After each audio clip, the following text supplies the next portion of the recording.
আজকের এপিসোড সালাউদ্দিন সাহেবের নিয়া। উনি বিএনপির সবচেয়ে গুরুত্বপূর্ণ নেতা, মানে দ্বিতীয় প্রধান নেতা বলা যাইতে পারে, অপেক্ষাকৃত তরুণ নেতা। সারা দেশের মানুষের আগ্রহ আছে কলে সালাউদ্দিন সাহেবের বিষয়ে, আমার আছে। হ্যাঁ, আমার ওনার খুব পছন্দই হয়। কেন হয় বলি। প্রথমত, উনি দারুণ সুদর্শন একজন মানুষ। বাংলাদেশের পলিটিশিয়ানদের মধ্যে এমন সুদর্শন আর কেউ আছে কিনা আমার জানা নাই। পলিটিশিয়ানদের বাদ দেন, বাংলাদেশের নাগরিকদের মধ্যে এরকম সুদর্শন পুরুষ খুব কমই পাওয়া যাবে। ওনার বয়স মনে হয় 62-63 এরকম হবে, কিন্তু দারুণ রিজু একহারা ফিগার, দারুণ ফ্যাশন সচেতন। পাঞ্জাবির উপরে যে কোটিটা পরেন না, সেটা খুব এক্সক্লুসিভ করে, মনে হয় উনি ডিজাইন করেছেন, আর কোথাও দেখবেন না, নিজে ডিজাইন করেছেন। আমি শিওর ভবিষ্যতে সালাউদ্দিন কোটি হিসেবে এটা পরিচিতি পাইতে পারে। এগুলো তো গেল প্রশংসার দিক। উনি রূপালী পর্দার সেলিব্রিটি হইলে এই কথাগুলো এনাফ ছিল, কিন্তু উনি রাজনীতিবিদ, বাংলাদেশের প্রধান দলের বলা যায় দ্বিতীয় প্রধান রাজনৈতিক ব্যক্তি। তাই উনার যে কোনো আচরণ, যে কোনো ইতিহাস আমরা একদম মাইক্রোস্কোপের নিচে ফেলা দেখব। আমরা উনার সাম্প্রতিক ঔদ্ধত্য নিয়ে শুরু করতে পারি।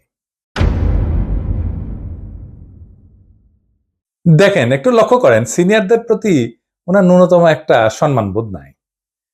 এখনই যেন দলের মহা কিছু হয়ে গেছে, মঈন খানকে বক্তব্য দিতে থামাই দিল। পদত্যাগের ব্যাপারে আমরা লিখিত বক্তব্যে জানিয়েছি, আগেও জানিয়েছি। নিরাপত্তা উপদেষ্টা এবং আর দুইজন ছাত্র উপদেষ্টা যাদের কারণ আগেও জানিয়েছি। নিরাপত্তা উপদেষ্টা এবং আর দুইজন ছাত্র উপদেষ্টা যাদের কারণ আগেও জানিয়েছি। নিরাপত্তা উপদেষ্টা এবং আর দুইজন ছাত্র উপদেষ্টা যাদের কারণ। তারপরে মঈন খান বক্তব্য দিচ্ছেন, এটা ওনার সহ্য হইল না, উনি চলে গেছেন। দেখেছেন, দেখেন। যে তিনটি বিষয় নিয়ে আমরা কথা বলেছি আপনারা শুনেছেন, সংস্কার, বিচার এবং নির্বাচন। আমরা স্পষ্ট ভাষায় বলেছি যে উনার নিজের দলের সিনিয়রদের যিনি সম্মান দেন না, উনি দেশের সাধারণ মানুষকে সম্মান দিবেন কিভাবে? আবার ওনার বক্তব্যের টোন দেখেন, মনে হয় ধমকায় ধমকায় কথা বলতেছেন। নিরাপত্তা উপদেষ্টা এবং আর দুইজন ছাত্র উপদেষ্টা যাদের কারণে এই সরকারের নিরপেক্ষতা ক্ষুণ্ণ হচ্ছে, তাদেরকে বাদ দেওয়ার জন্য আমরা আজকেও লিখিত বক্তব্য আমরা দিয়েছি। সেই আশ্বাস ওনারা দেখবেন, আমরা আমাদের বক্তব্য দিয়েছি। আবার পাশাপাশি আমির খসরু মাহমুদের বক্তব্য দেখেন, নম্র বিনয়ী ভাবে বলতেছেন, তাই না? দেখেন, আমি একটু বলি, মূলত সংস্কার এবং বিচার, নির্বাচন, এই তিনটার উপর আলোচনা হয়েছে। তো সালাউদ্দিন সাহেবের টোন দেখেন, আবার দেখেন। নিরাপত্তা উপদেষ্টা এবং আর দুইজন ছাত্র উপদেষ্টা যাদের কারণে এই সরকারের নিরপেক্ষতা ক্ষুণ্ণ হচ্ছে, তাদেরকে বাদ দেওয়ার জন্য আমরা আজকেও লিখিত বক্তব্য আমরা দিয়েছি। মনে হয় ধমকাইতেছেন। উনার ধমকানের কেউ তো দে, হ্যাঁ তো দে না। হ্যাঁ, সে বলে চুপপুরে সরাইলে সাংবিধানিক সংকট তৈরি হবে, আর প্রফেসর ইউনূস পদত্যাগ করলে জাতি নাকি বিকল্প বেচা নেবে। মানে চুপপুর কোনো বিকল্প নাই। হাসিনার যেমন বিকল্প ছিল না, চুপপুরে বিকল্প নাই। যাই হোক, এটা আওয়ামী লীগ বললে তো মানা যাইতো, এটা বিএনপি বলে যে চুপপুর কোনো বিকল্প নাই। কোন লেভেলের বেদবি দেখেন। সালাউদ্দিন সাহেবকে নিয়ে কয়েকটা প্রশ্ন উঠছে বলে, খুব গুরুতর প্রশ্ন, যেটার জবাব উনারে দিতেই হবে, বিএনপিকেও দিতে হবে। কারণ বিএনপি ক্ষমতায় যাইতে চায়, সরকার গঠন করতে চায়, এবং বিএনপির মুখপাত্র সালাউদ্দিন সাহেব। আলাপ উঠিছে যে সালাউদ্দিন সাহেবের পোলা এস আলমের অফিসে বসতেছে। এই ব্যাপারে সালাউদ্দিন সাহেবের বক্তব্য কি? এস আলমের সাথে সালাউদ্দিন সাহেবের সম্পর্ক কি? এটা না একটা ব্যাখ্যা দেশবাসী জানতে চাইতে পারে। সারা দেশে একটা ধারণা প্রবল, সালাউদ্দিন সাহেব শেখ হাসিনার ক্যাশিয়ার, দুর্বৃত্ত অলিগার্ক এস আলমকে, তার বাণিজ্যিক সাম্রাজ্যকে প্রোটেকশন দিতেছেন। সালাউদ্দিন সাহেবের স্পষ্ট বক্তব্য দেওয়া উচিত, বিএনপির স্পষ্ট বক্তব্য দেওয়া উচিত। সালাউদ্দিন সাহেব যখন ধরা পড়ছিলেন, গুম হয়েছিলেন যে বাসায়, ওইটা এস আলমের একজন কর্মচারীর বাসা ছিল। অদ্ভুত ব্যাপার না? ফিরে আসলেন, যে গাড়ি চললেন, সেটাও একজন এস আলমের গাড়ি। সালাউদ্দিন সাহেব গুম কমিশনে জবানবন্দি দিচ্ছেন, এটা সত্য। গুম কমিশন একটা ফ্যাক্ট ফাইন্ডিং কমিশন। এখানে জবানবন্দি দিলে গুমের বিচার হবে না, গুমের বিচারের জন্য আন্তর্জাতিক অপরাধ ট্রাইব্যুনালে অভিযোগ দায়ের করতে হবে। সালাউদ্দিন সাহেব আন্তর্জাতিক অপরাধ ট্রাইব্যুনালে কোনো অভিযোগ জমা দেন নাই, আজকা পর্যন্ত জমা দেন নাই। এটা নিয়ে ইলিয়াস বলছিল, ইলিয়াসকে কি গালাগালি সবাই। ইলিয়াস তো ভুল বলে নাই। সালাউদ্দিন সাহেবের গুমের বিচার হোক, উনি ট্রাইব্যুনালে অভিযোগ দায়ের করেন। উনি কেন করেন নাই এখনো পর্যন্ত অভিযোগ দায়ের, এই প্রশ্ন ওনাকে করাই যায়, এবং রাজনৈতিক নেতা হিসেবে এটার জবাব ওনাকে দিতেই হবে।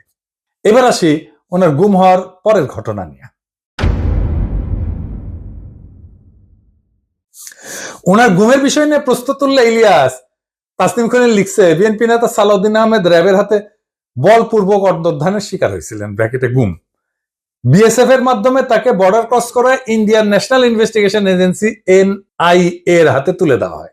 বাংলাদেশ এবং ইন্ডিয়ান রাষ্ট্রীয় বাহিনীর হাতে বলপূর্বক অন্তর্ধান এবং এক্সট্রাঅর্ডিনারি রেন্ডিশনের একজন সার্ভাইভারকে নিয়ে যারা কুৎসিত প্রপাগান্ডা করছো, তাদের উপরে মজলুমের লানত।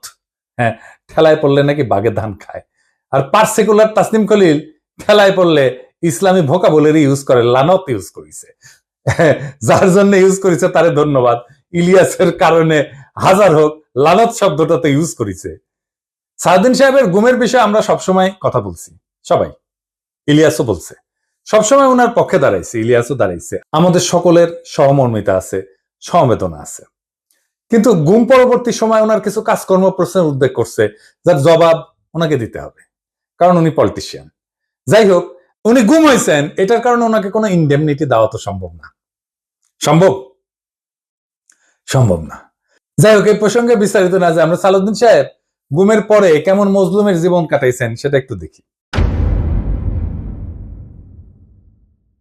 এটা শিলং এর সানরাইজ গেস্ট হাউস। ওইখানে সালাউদ্দিন সাহেব ছিলেন, হ্যাঁ, পুরো সময়টাই। রিভিউ ভালো, ভালো প্রপার্টি, মাশাআল্লাহ। শিলং এ কেউ বেড়াইতে যেতে চাইলে থাকতে পারেন। দেখেছেন, দেখেন কি সুন্দর জায়গাপত্র, দেখেছেন। এখানে সব ব্যবস্থা ভালো। ভিতরে যেখানে সালাউদ্দিন সাহেব দর্শনার্থীদের লুঙ্গি পরে দেখা দিতেন, সেটার ছবিও আছে, মিলাই দেখে নিয়েন। অতি আনন্দময় সফরের নিশ্চয়তা দিলাম, বিফলে মূল্য ফেরত দেওয়া হবে। আমরা কলে এই সানরাইজ গেস্ট হাউস কোনো পয়সা করে দেয় নাই বিজ্ঞাপনের জন্য, ফ্রি করলাম আর কি। পরিবেশটা সুন্দর না, কোনো হইচই আছে? হ্যাঁ, নাই। এখানে কিন্তু পুরো সময়টাই কাটাইছেন। উঠিছেন মে মাসের 2015 সালে। তার 2 মাস পরে ডেইলি স্টার এই রিপোর্টটা ছাপে, তিনি কেমন আছেন। এটা একটা বিলাসবহুল গেস্ট হাউস, রিপোর্টেই কইছে। 4টা বেডরুম, উনি 2টা রুম ভাড়া নিছিলেন, কিন্তু থাকতেন একাই। দেখেন রিপোর্টে বলা আছে, অন্তত এই রিপোর্টে তাই বলতেছে। কিচেন আছে, খুব চমৎকার ড্রয়িং রুম আছে, ফায়ার প্লেস আছে, সবুজ লন আছে, পিসের সবুজ লন, এটা দেখে দেন। এইটা স্যার লাইব্রেরি আছে, বার আছে, তাতে মধ্যজাতীয় পানীয় আছে। ভালো। সাদিন সাহেব একা একা খেলেন, হাঙ্কার এনে দিয়েছে, খাবেন না, কিছু করলাম নাহিনি। তাইলে সাদিন সাহেব একটা কথা কই, যে সত্যেন্দ্রনাথ দত্ত আছে না, ওনার মদিরা মঙ্গল নামে একটা প্যারোডি আছে। ওই যে ডিএল রায়ের বঙ্গ আমার জননী, আমার ধাত্রী, আমার দেশ, একটা গান আছে না, ওইটা দিয়ে এটা একটা প্যারোডি বানিয়েছিলেন, মদিরা মঙ্গল। উনি কইছিলেন, মদ্য আমার, পানীয় আমার, শরাব আমার পেগ, কেন কোম্পানির নজর দিল গো, কেন হলো গো ডিউটি পেগ।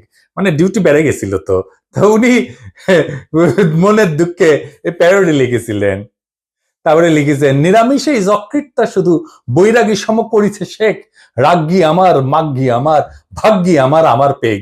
হ্যাঁ, আপনাদের প্রিয় রঠা মানে রবি ঠাকুর, মানে বিএনপির প্রিয়। তো রবি ঠাকুরের একটা গান বলি আর কি, আপনারা নাকি রবি ঠাকুরের গানকে জাতীয় সঙ্গীত বানাইতে পারিয়া কৃতজ্ঞ, সেজন্য ওনার একটা না বললে কেনকা করে হয়। মানে চিরকুমার সভা এটা লেখা আছে, ওরা অক্ষয় বলে একজন চরিত্র আছে, ওই গাইতেছে। ওই গাইছে কি জানেন, অভয় দাও তো বলি আমার উইস্কি, মানে ইচ্ছা, অভয় দাও তো বলি আমার উইস্কি, 100 টাকা সোডার জলে বাকি 3 পোয়া হুইস্কি। হ্যাঁ, আমাকে না একবার খাওয়ায় না সালাউদ্দিন সাহেব, 100 টাকা সোডার জলে বাকি 3 পোয়া হুইস্কি খাওয়ায়। এটা আমার উইশ থাকলো আপনার কাছে।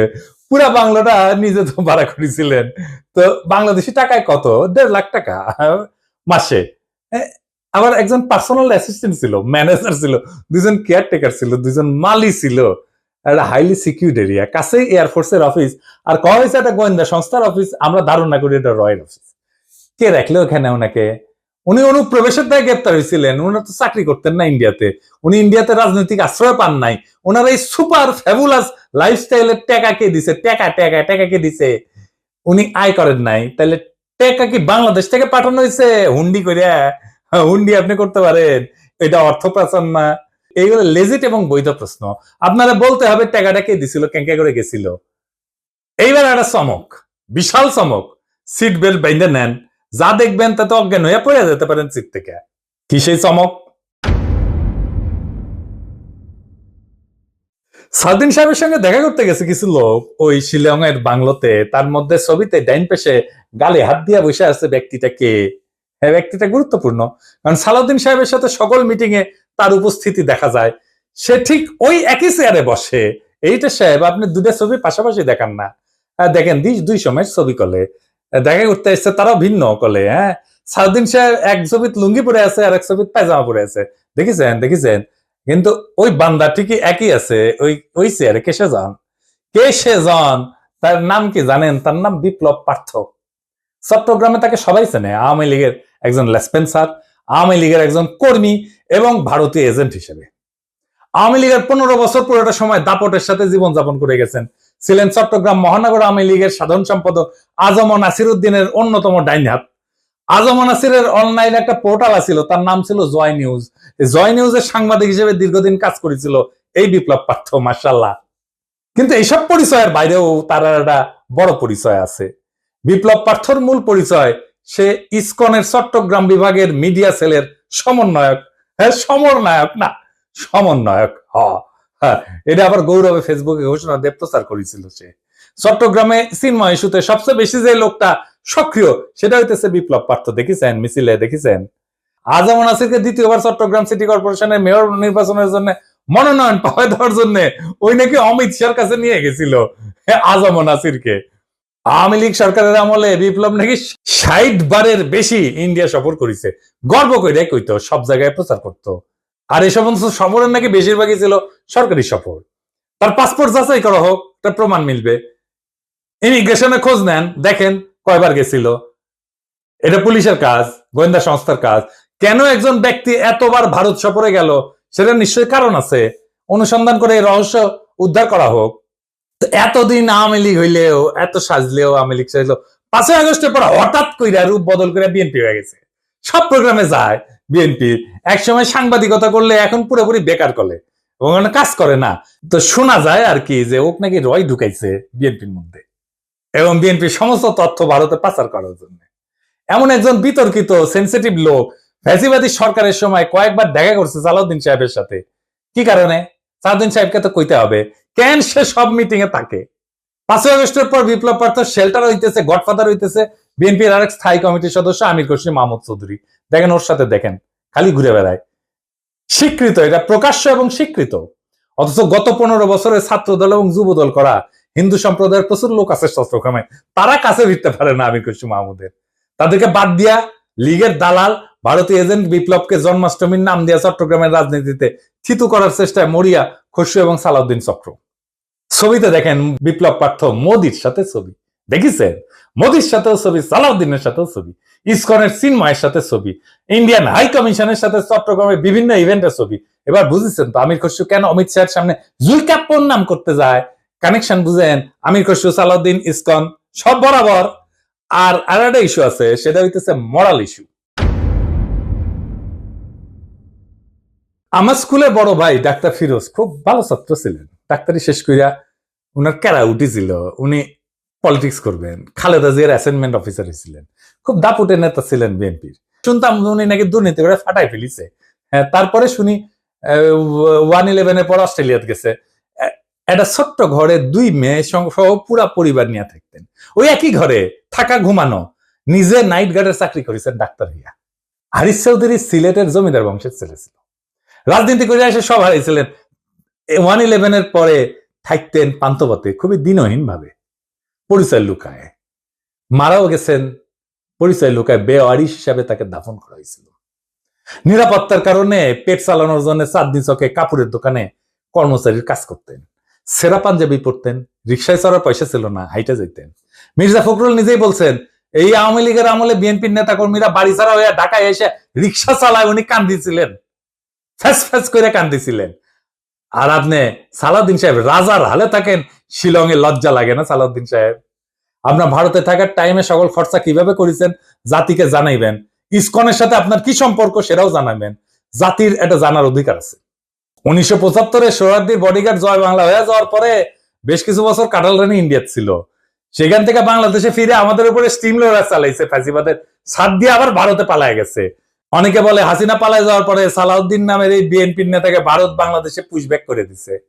এতদিন আসতে পারেননি উনি, তারপরে 1 সপ্তাহ যায়নি হাসিনা পড়ছে, উনারে পেটে দিল। আগে পাঠাচ্ছিল না। কাকতালীয় ভাবে জীবনের বড় একটা সময় হাসিনার চেয়েও বেশি সময় ভারতেই ছিলেন। তো এই সালাউদ্দিন সাহেব ইদানিং হাসিনার মতো উদ্ধতভাবে কথাবার্তা বলা শুরু করেছেন। সামনে ওনাকেও সম্ভবত আমরা হাসিনার প্রতিবেশী হিসেবে ভারতে দেখতে পাবো। মাশাআল্লাহ। সালাউদ্দিন সাহেব, মানুষ আপনারা ইন্ডিয়ান মাল বলে, আপনি শুনেন না, কিন্তু ক্যামেরা ঠিকই শুনে। এই যে দেখেন, আপনারা কয় ইন্ডিয়ান মাল আসিছে।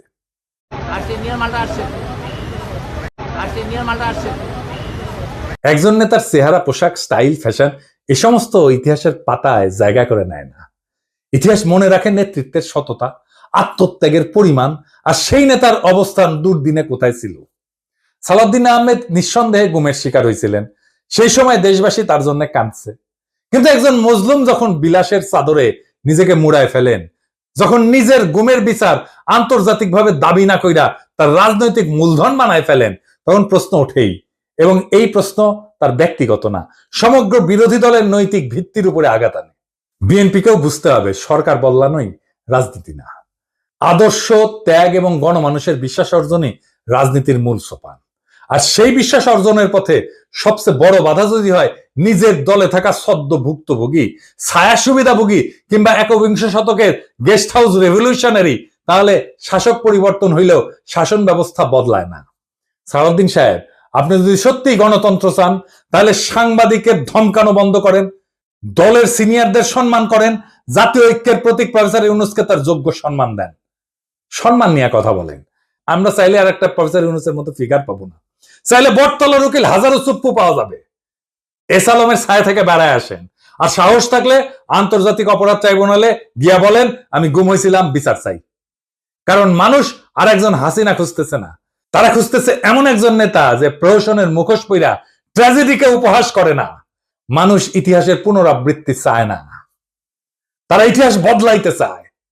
তাই সিদ্ধান্ত আপনার সালাউদ্দিন সাহেব, আপনি ইতিহাস হবেন না আর একটা ব্যঙ্গাত্মক পুনরাবৃত্তি হবেন। আপনি বিশাল নেতা, আমরা অতি ক্ষুদ্র পিঁপড়া, কিন্তু মহাকালে যখন আমরা কেউই থাকবো না, সেই সময় এই ভিডিও থাকবে, প্রশ্নগুলো থাকবে, ইতিহাস জানবে। কেউ কেউ প্রশ্ন জারি রাখছিল, কেউ কেউ সবকিছু মেনে নেয় নাই। এইভাবে জাতি চ্যালেঞ্জ করবে সেই দলটাকে যারা আগামী সরকার গঠন করতে চায় একটা রক্তাক্ত বিপ্লবের পরে, যে বিপ্লবের আকাঙ্ক্ষা ছিল ভারতীয় আধিপত্যবাদ মুক্ত একটা দেশ। সেই দেশে যদি আবারও কারো ছায়ায় আসে সেই পুরনো ভারতীয় শকুন, সেই দলকে, সেই ব্যক্তিকে রুখে দেওয়া প্রত্যেক দেশপ্রেমিক বাংলাদেশের কর্তব্য। ইনকিলাব জিন্দাবাদ।